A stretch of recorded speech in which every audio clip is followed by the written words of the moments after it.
Hi, Pet the Podcast Editor here. Recession, inflation, economic bubbles. All words powerful enough to send shivers down the spine of any budding entrepreneur. Well, in today's episode, Dan and Lloyd share some of their top tips and strategies they had to learn to survive the dreaded times following 2020. A lot of our clients they all just paused everything and we were like, what on earth are we going to do? We've got bills to pay. Hopefully the lessons we learnt from that might help in this kind of economic downturn. And they even reveal, just for you lucky anchors, their exact figures in profits and losses following their bounce back from the global setback. And in March, we made a really big loss. April, we made a profit. May, we made profit. June, we made pound profit. Now, before we dive in, we'd like to take a second to thank our sponsors, Adobe Express. Adobe Express allows you to quickly and easily create standout social graphics, logos, flyers, and more on web and mobile. Click the link in the description to try Adobe Express today. Right, let's dive in. This is episode 143 of the Business Anchors podcast. We're just a couple of business anchors. Welcome to the Business Anchors podcast. This jingle is slightly too long. This jingle is slightly too long. Dan, how can the anchors listening or even watching survive and thrive in an economic downturn? Well, before we get into that, Lloyd, I think it's important to address this. Some anchors may be skeptical about our experience of dealing with economic downturns because we didn't have a business in 2008 or 2009 when there was a big recession. What were you doing in 2008 or 2009, Lloyd? I was, it was my first year of uni. Right. I was spending a lot of money on vodka Okay. and a lot of money on Domino's pizza. Did the economic downturn then influence that at all? Or? No. If anything, vodka and Domino's stock prices went up drastically in my first year of uni. I was just loving life, sort of following girls around in the friend zone, did a lot of that. I actually look back at my photos for Facebook in 2008 and sort of 9, and there is a variety of photos of me with girls. Right. None of them romantic interests. Well, certainly not from their side. And that's no surprise. Yeah, and I was camping. I went on like a trip through France and Spain. Pretty cool guy. I even one of the most interesting things that I've ever done, I think, from an outsider's perspective. There's pictures of me running away from a bull in a bull ring, Right, okay. which I wouldn't condone now. Not very nice to bulls, but as a young 19-year-old, whatever I was, drunk as well, in flip-flops, in a bull ring. I made that decision, and that was probably one of the scariest moments of my life, I'd say. And it ended with, so it's this show, obviously, it wasn't one of those horrible, well, it was horrible. It wasn't one of the horrible ones where they like kill the bull and stuff and like do really they do nasty. Yeah, it's like a Spanish thing. Oh, God. But it was like a show where people from the audience went in to do challenges with these real bulls. Was it not professionals? Just No. They Just had you, just professionals. Lloyd Knowlton. They had professionals to try and not get people killed. But the bit I was in was basically like, right, and now's the time. Everyone goes in and you can run away from bulls if you want. And obviously, how do they get away? I was just like 19 and pissed. So, and then we step in this ring. I'm in there and flip flop. And literally, what did the bull have horns and everything? Like proper? Yeah. Like, it would literally kill you. I remember on the poster it advertised there was children running away from these little calves, and I thought probably let a few calves out. It'd be a laugh running around away from these calves. But there was this crazily long segment in Spanish that was being read over a microphone, which I later found out was a long safety briefing, basically saying if you get killed, it's your own fault. And that, but we didn't understand any of it. And then so we sort of wait there for these calves to come running out. And then the crowd went, oh! And obviously the announcer was saying something great in Spanish and it was building up. And they opened this door and this massive bull with how much massive horns adrenaline came out. went through your system? Yeah, the most I've ever felt. And so ran away for a bit and stuff. And it ended with a guy going off in an ambulance that wasn't moving much. Like absolutely horrific. Like it wasn't me, thankfully. Did mum and dad know you did this? I reckon they would really know. tell you off. Oh yeah. Even now, Oh, even your you kid goes away for the first time as like a young adult. Oh, what you been up to? Went in a bull ring in flip flops, drunk. Like it makes no sense. Yeah. Anyway, did that. Yeah. Like I said, that was the most exciting. 99% of the time was following girls around, Yeah. being their friend, which Cool. is fine. Absolutely fine if that's Right. what you want from the relationship. Okay. Um, So you weren't dealing with an economic downturn then as a business. So I you don't have wouldn't- experience in that. no, I wouldn't say. Were you dealing with an economic downturn in 2008 then? No, I was 17. I just passed my driving test. Yeah. I was annoying mum by always borrowing her car and bringing it back on flashing red fuel. Yeah. She didn't used to like that. Give it to you with a full tank. Wake up in the morning to go to work. Oh, no fuel. Thanks, Dan. So the point of this is we didn't deal with the 2008-2009 recession as a business, so we don't have experience in that. However, what we have a lot of experience in is dealing with something that was unprecedented. There's only one thing that I've known that's been described as unprecedented. Yes, and it was an economic downturn when it happened, which was COVID. Yes. Um, Remember that? it feels kind of weird talking about it. People don't like to talk about it and stuff, do they? But Oh, really? well, I don't know. Like, do you hear? Probably rubbish to talk about on a podcast. No, but I think People don't like listen to it. They literally switch off. no, They find other things to listen to. Our business was faced that when COVID happened. There was a lot that happened, and we learned a huge amount in that time. And interestingly, at the time, most businesses were kind of furloughing all of their staff and that kind of thing. Do you remember we went on lots of like long walks and discussed what we could do? Had no work to do, did we? Yes. Basically, a lot of our clients kind of, like anyone, it was a lot of uncertainty and didn't know what to do. So they all just paused everything. Yeah. And we were like, what on earth are we going to do? We've got bills to pay. It is interesting looking back. I remember we went on lots of long walks, and we were obviously it's great for your mental health when we're in lockdown and all that sort of thing. Went for long walks and discussed what to do with the business and that kind of thing. But what is crazy for me now, like now it's like, right, how can we use our time most efficiently, all this stuff, and get this right? And I just remember we were starting the days. We were like, should we just go for a long walk and try and plan some stuff, and then we'd get back at 1 p.m. from this long walk. Be like, okay. And like now I just don't. Yeah.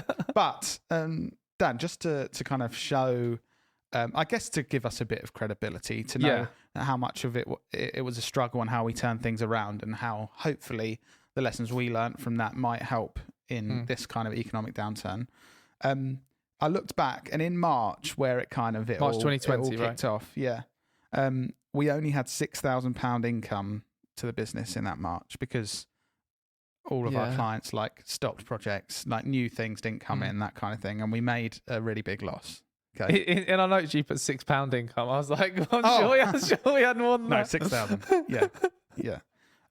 We made a really big loss. Obviously, it was that big shock, and at that point, everyone was kind of thinking, so, I mean, is everyone's business just going to immediately fail? And furlough hadn't been announced, all this stuff. But over the next 3 months following that, to show how we did manage to turn things around fairly quickly and really put the work in to make things work. In the next 3 months, April we made a £10,000 profit. May we made an £8,000 profit. June we made a £15,000 profit. So from a point where actually nearly all of our clients cancelled the work, new projects that were just about to drop, they just were like, no, okay, we can't spend any budget. We went from that point to literally a month later turning around to make a profit and continue to make profits in that tough time. And I think one of the main reasons for that was, like on the long walks, we were very proactive in trying to figure out a plan and specific things that we could do to overcome that situation. Yeah. We didn't just let it happen to us. We were like, right, let's actually plan for this and let's take a number of different steps. And in this episode, I think we're going to share those steps with the listeners. So now's the time, anchors, for you to learn from these absolute recession gurus, Lloyd and Dan Knowlton. And obviously, as a caveat, guys, we always say this, but we're still learning. So obviously we're not perfect, and it's not like, oh my God, we're such experts in everything. But hopefully these things that we have used in the past and we're currently using as things are getting tougher in the UK economy, hopefully they'll be useful to you. I think they will be. Yeah. And so going on to the first thing, the first sort of action step we took, or thing we looked into, was exploring new markets. So like, and I guess even like this is more relevant now when we're kind of going into another economic downturn. Is you know, in the UK, if the economy is going down, there's other economies out there that will have more budget to spend on marketing. And for us, something we've done even more recently is really promoted the fact that we work with brands all over the world. And a big part of our kind of marketing push was to talk about that, because we were doing it already. Like, we've worked with companies around the world, but we were never really shouting about it. Yeah. And I think in an economic downturn, a key thing to be able to survive and thrive is spreading your risk. So obviously, if all of your customers are in the UK, your risk is completely concentrated in the UK economy. And we're not saying if you start to, you know, if you suddenly are the UK and the French market, we're not saying suddenly you will have no risk and you'll thrive, but it spreads that risk. You can see in the news and read online, different countries' economies go up and down at different times. And even if they're all struggling, that will spread the risk. And I think it's something actually from the pandemic, from that kind of thing, we've really felt the benefit of working in those different markets once things picked up again. So it's not just kind of a thing of, right, let's survive. Okay, let's spread the risk. Let's try and work in different markets or different countries. It's when things are good again, you will have a business that's set up brilliantly. You know, imagine, right, we need to cut this risk. So let's work in Ireland and France and Australia. And then when things are good again, suddenly you've got a thriving business in 4 different countries, and you're able to reap those benefits. Yeah. I feel like that's something we did really well during that time, is doubled down on efforts to improve what we were doing, rather than sort of just roll over and give up. We are like, right, let's spend this extra capacity we have, because clients have paused things, to actually focus on improving what we're doing. I think also plan to explore those other markets before you're desperate. So you might be thinking now, God, the economy is tough, like things are kind of going a bit downhill rather than in the right direction. Even if it's slowly, you're seeing signs.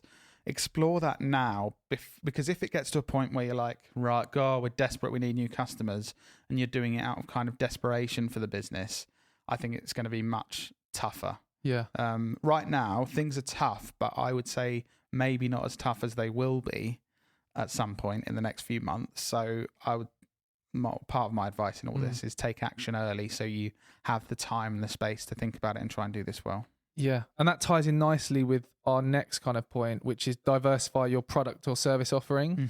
So even something more recently we've been doing is talking more about another kind of service we offer, sort of a social media management service that starts at a lower monthly retainer fee. Knowing that people are, budgets are tightening, we've focused more of our marketing efforts on talking about that kind of, I guess it's something we've done in small amounts previously, but now we're really pushing that additional service. So anchors listening, think about what, during an economic downturn, what kind of mindset will your customers be having, and what do they need that you could provide for them? And it could be a different variation of your product or service that could be more affordable, or could be shaped to their kind of needs during that time. I think in these tough times, if you're forced to think about these different offerings, so okay, we sell this pencil sharpener. Oh God, right, we need to sell rubbers as well. Not that sort of that would really be diversifying your income stream. And pencils, you might do that, like I was saying before, it might be out of a bit of desperation, out of like, oh God, right, we've got to think of solutions here. Let's think of different product offerings, different service offerings, different things, different revenue streams. But that will allow you, if that helps you survive the economic downturn, that's like amazing to help you thrive once you get out of this, having those. And that's something we've really found over the last couple of years. The hard times and the hard work we had to put in to really improve things and have different offerings really has allowed us over the last couple of years to grow the business and do a much better job. And I saw something about the waves of the economy. It's like tough times creates like how do you describe it? Like weak people. That sounds horrible. No, tough times. Sorry, creates like strong people. So and they were talking about this in like decades of different how the economy goes. But like I think in a business, the tough times creates like strong people and a strong business, and then you have a period of going up. But then maybe things for a couple of years will be a bit easier, and you don't need to be perfect to thrive. And then so those good times kind of create a weaker business and weaker people within it. And then when it's tough again, your kind of performance goes down. And I really think, although those statistics I saw was about like waves of the economy over decades, I think it's the same over sort of months and years in a business where those tough times really make you, you have to be a stronger team, you have to be a stronger business, and that helps you grow. Okay, something to play devil's advocate a bit for this diversifying to new markets. I think looking back to when COVID happened, we discussed lots of different business ventures and ideas that were very much completely away from what we did. Like you came up with an idea for a seed subscription business that we eventually decided not to do. But I guess in my opinion, it's important to not try and diversify so far away from what you know, like your skills and expertise. I don't know. Because we discussed that a lot. Like we came up with all these different ideas and things, and I suppose playing devil's advocate to your devil's advocate. There's a business called Pot Gang that I've been following because basically, it's the business model that I thought of. You know, when it's a classic thing. You think up of a business and your idea, and then someone else starts to go, "Oh, I was going to do that. Like I was going to do Amazon." But but it's that thing of like it's basically exactly the business model that I wanted to start, and they are really thriving and have grown the business massively and very successful now. Yeah. So I would say, although it's like stay focused, that idea that I had, I have seen someone else do hugely successessly, and I believe we would have been able to do the same thing. I mean, playing devil's advocate for your devil's advocate. Triple devil's advocate. I think it's important we have different opinions on things. I think we've spent years honing our skills in marketing and social media marketing. I guess my thoughts were I didn't just want to drop that and just do something completely different. Maybe you were thinking we could do a more balanced approach of let's spend some of our resource on doing this new business idea. I just think sometimes when you try and focus on too many things, you end up just doing everything in an average way. And I was like, let's go all in on what we're good at. But and it's fine. It's fine for you to be wrong. Like we have different opinions. I think though, but the thing with you is you have brilliant ideas, but you do chase shiny things sometimes. Like and we have to rein you in because you've got all these brilliant ideas. And that is genuinely a compliment. You come up with some amazing ideas, but then we have to kind of bring you back sometimes. The thing about you is you don't let me follow those brilliant ideas that could be really brilliant. That's true. How do you, okay, so this is an actual question that could be useful to anchors. How do you decide if you've got a good idea, but you've got a current thing going that's doing well, how do you decide to take time and brain power and energy away from that thing and focus on this new idea? Like what if, why don't we just, put less energy into Knowlton and just start Do you want to know exactly what I do all the time? Go on then. So I use Notion. Okay. This could be an ad, not an ad. My phone just went off, so it'll be a terrible ad. Very unprofessional. I use Notion and I write a lot of notes down for Lloyd's longer term plans. I think at some point I'll have time to focus less time on this business when I'm in my 40s or 50s or 60s or 70s or 80s. Or 90s or 100s. 90s or 100s, 110s. So what I tend to do now is I write stuff down, and when I've got these things going on in my brain, get it down for a later date. And I think currently I'm committed to this business and growing this business with you. So I want all my energy to be there. So I write those things down. And I'm quite excited about not only growing Knowlton and our journey here, but like the different journeys we could go on in the future.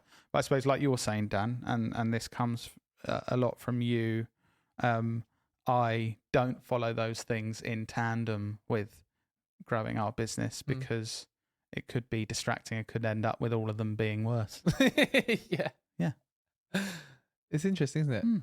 Cool. Moving on. So, The next point, Dan, was emphasize online sales and marketing. I think we found this during COVID, especially. Our business grew, like we mentioned before. One of the reasons was because people were spending a lot of their time online on their phones and on the internet, and we sort of realized that, and our services were really useful to businesses that were looking to get in front of new customers. I suppose maybe not as valid for a non-COVID recession, but as in people aren't locked down, so they're just on their phones and that's all they can do. But I do think when people have less money, they do less stuff. They are at home more, online, spending time looking at their devices. And I think focusing on... So there's different things. When you have less customers or client work coming in, most businesses will have excess resource to do something with. So economic downturn, we've got 70% of the customers we had when things were going well. In theory, you've got 30% of resource that you can now do something with. And I think some businesses just kind of, they all ease off and go, well, it's kind of nice not to be as busy and stuff, isn't it? And they get used to that and just do less productive work in that time.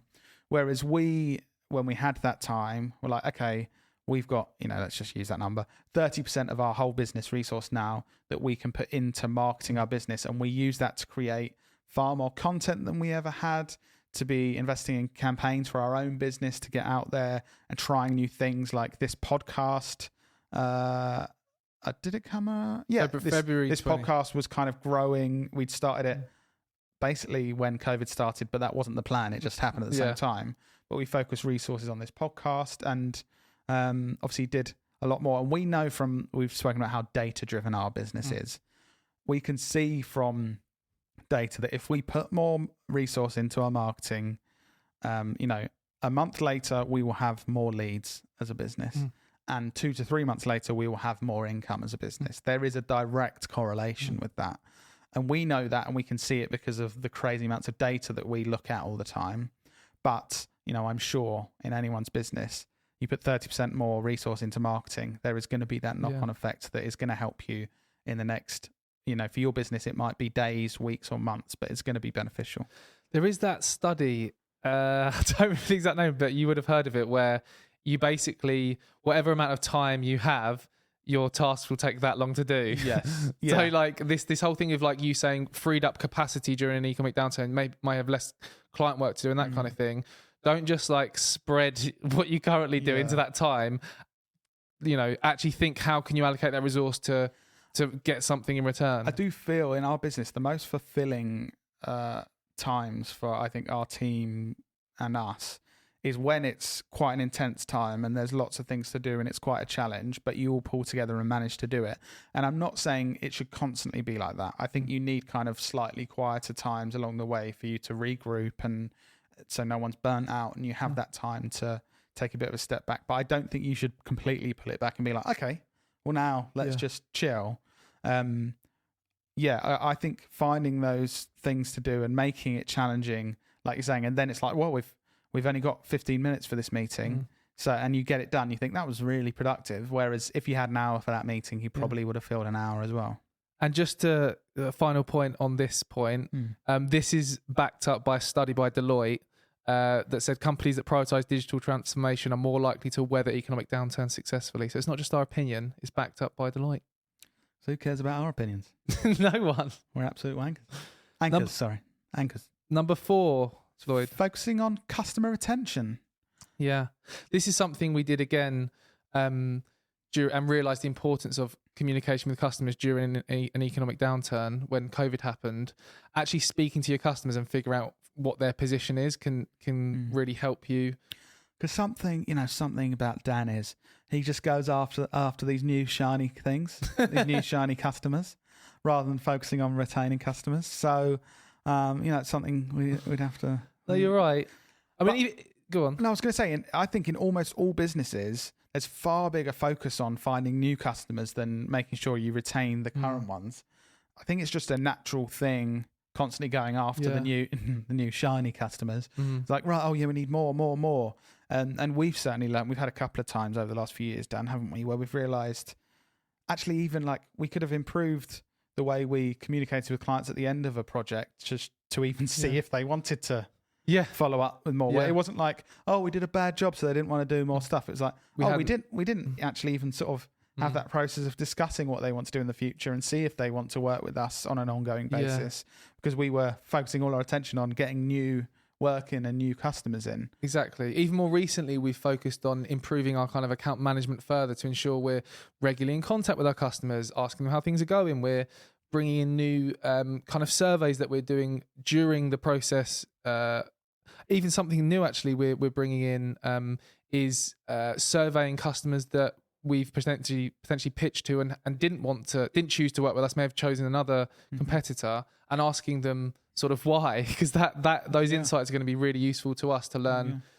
You know, was it the way that, you know, the ideas we pitched or the way we presented or budget or, you know, and that will help us improve and convert more in the future. I think for product-based businesses as well, if you manage to increase that average order value, or if you manage to increase the amount of orders that someone places in a year with you, that will have a massive effect compared to the cost of going out and trying to find those new customers. If currently you have like your average customer spends £11 a year twice, and so it's £22 income, if you can make them buy 3 times from you, you're upping your income by a third. Or if you can manage to have a kind of upsell with something great you can add on and make the average order value £15, that's going to have probably a bigger effect than finding a few more new customers. And one of the best ways to figure out what that should be is actually asking them. Like they may be thinking, oh, you know, for your sharpener example earlier, oh, I always buy their sharpeners. I wish they sold rubbers as well so that I could buy them all from there rather than going to all these separate places. And if you just surveyed them saying, what other products would you consider buying from us? That could completely change your business. Great. This is a point that, I don't know, a bit of an interesting one. It's cutting costs without sacrificing quality. I think some people would look at that and think, well, how can I cut costs without sacrificing anything? If it was that easy, then surely we'd all just cut loads of costs and it will still be the same. I think when things are going well, like looking back, like pre-COVID, when things are going well, it can be very easy to become complacent. You know, you start purchasing extra things like, oh, let's get this, let's get that. You know, let's invest in extra software, let's upgrade this. You know, everything's going well, and your costs like slowly keep rising and rising. And because things are going so well, that's fine, and it's, you know, you don't notice any negative impact of that.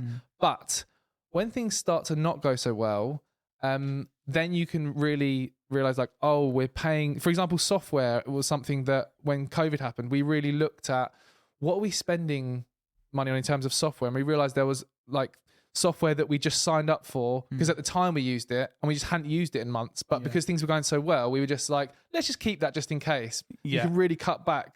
I think in times when the business is thriving, you're not looking for the extra 13 quid a month that's being spent, because you think, what's that? We've got things. In reality, if you can focus on things that you think are going to be more valuable than £13 this month, this is an argument that I have sometimes, which sometimes I get pushback on. But there was a phone contract that needed cancelling, and I kind of was like, well, it's going to cost £22 this month. And when things are going really well, I was kind of like, there is nothing that I'm working on that's worth less than £22 for like the hour that's going to take me to get through to this Vodafone's customer service team. So that sounds crazy, but I was deliberately not cancelling it because I was like, all this other work I'm doing is more valuable than £22. So I need to focus on it.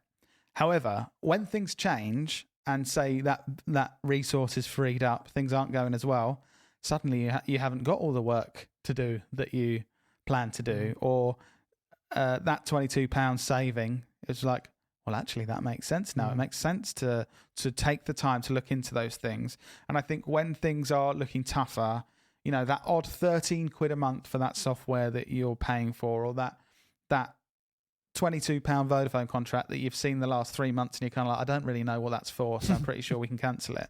I think it's time to look into that stuff, see where you can cut costs. And like you're saying, first, cut costs that don't impact quality. So those stupid things that you're paying for and doesn't impact anything. I think moving on from that, tougher decisions might have to be made as things get more challenging, where there are costs that could be cut that potentially could have an impact on the business and make things tougher. And that's a tougher decision. But first, get rid of those costs that aren't going to impact the quality of what you're doing in your business. I think being proactive is important as well. I think learning from our previous mistakes, we've got complacent and just carried on paying for stuff. Whereas now I'm always thinking, like, even when the times are good and everything's going to plan, still like look at your costs and question, like, am I getting more value than I'm paying for this thing? Yeah. Which could be software, like we said, it could be anything else. And then, try and be proactive rather than waiting for thing like an economic downturn to then try and figure it out. And as well as money, it's the same thing for time. So how your people are using their time, it's like, oh, hang on, that person's spending 3 days a month on this thing. Is that a valuable thing to be investing that in the bit? If you think three days of someone's time is worth a lot, I know it is in our business. Like, could be used on lots of different things, and financially, the cost of having someone working for you, it's more than just their wages. It's everything else that comes with it, all the taxes and the additional things that you invest in the business to support those people. And you've got to look at that and think objectively, is that 3 days worth it? I know we've looked at things in the past to do with things around this podcast and the way we were writing blogs or transcripts transcripts, and we were looking at it and going, basically, that's costing us whatever £500 each podcast episode, or £500 a month. Is that £500 resource? Is that the best thing we can spend it on? And if you're thinking no, then stop doing it. Do something else that might be £200 worth of resource, and then you've saved that resource. Yeah, say resource more. Resource. Just before we end the pod, Lloyd, there's something that I want to bring back from the early episodes. I don't know if you've seen, but people have been begging to bring this back online. Have you seen any what I'm talking about? Things that people have been begging for. Yeah. More solo Lloyd episodes. No, not quite. Okay, no. Do you remember your radio voice? Yes. Well, it's pretty popular with the listeners. Right. And I thought that this final part of the pod, we just wanted to talk about our sponsors, Adobe Express. Yeah.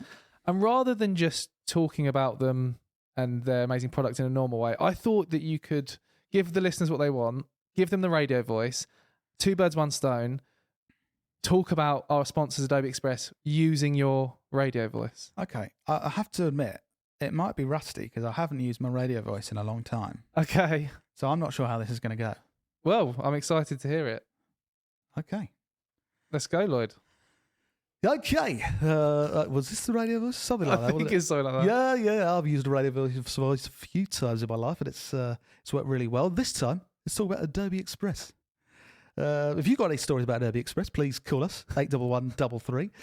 Adobe Express enables anyone to quickly and easily create standout social graphics, logos, flyers, banners, and more on the web and mobile. Is this Chris Tarrant, or is this That's DJ? slightly Chris Tarrant. But I don't want to give you that.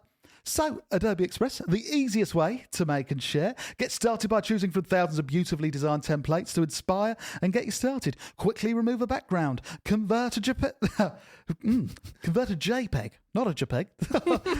If you've got any funny stories about reading things wrong, please call us up and we'll talk about those. Convert a JPEG to PNG, videos to GIF, merge a video, change video speed, and more. Apply your brand to your content in just a tap. Talk about that. We've now got Tap That by Acon. No, was that Acon? I can't remember who that was. Collaborate with your colleagues through shared templates and libraries. Tell you what I fancy this morning. I fancy talking about how we can make beautiful content. What do you think? You want to share more, Lloyd? Yeah, okay. First, respond in your radio voice, please. I haven't got one. This is... Okay. Access the entire diverse, royalty-free Adobe stock photo collection created by the world's best professionals from within the Adobe Express app. God, I've got lots of apps on my phone. Never know whether to delete them or keep them. Absolutely crazy over here. Choose from your 20,000 licensed Adobe fonts, as well as from our collection of curved typesets, grids, and beautiful font pairs. God, talk about those lovely curved typesets and beautiful font pairs. Turn me on a bit there, Adobe. Bring your content to life with animations. Apply standout photo effects in seconds. All the support you need. So the different section here. I just started reading. Didn't really make sense. This section's about support. All the support you need. God, it's crazy over here this morning. Or this evening, or whatever time you're listening. You can listen online, businessanchors.inc, anytime you want. Discover easy bite-sized tips to get you started on the Learn tab. Connect on one of our creator community spaces to stay close to our team and fellow users. Feeling stuck? Shout us out on social media and we'll connect with you with our support team. Talking about a shout out, we've got Clive in Dundee who says, I'm painting my spare bedroom and could really do with listening to an upbeat song. So now we have Cheerleader, great one-hit wonder from 2012. Thank you, Lloyd. That's all right. That's very good. I'm impressed. You still got it. You've still got it. Give the people what they want. Oh, thanks, Lloyd. Enjoyed that. Oh, that was quite intense. Yeah, you did really well there. Well done. I think that isn't me. It's another character called Boyd Bolton. Is it? Yeah, he's a great radio DJ. And just to be clear, talking about those beautiful font pairs and the curved typesets, I personally wouldn't have made comments like Boyd did. I don't agree with everything he says. No, I agree. He's a bit old school. That's just the way Boyd is. Different time. But, you know, he's a nice guy. His intent's in the right place. Cool. Well, thanks for that, Lloyd. Thank you to all the anchors listening as well. If you have found this interesting, please do share it. Tell someone about Business Anchors. Go to businessanchors.inc. We've got over 145 episodes now, I think. So yeah, go and check those out, and we'll see you in your ears next week. Thanks, Boyd. We'll see you in your ears next week.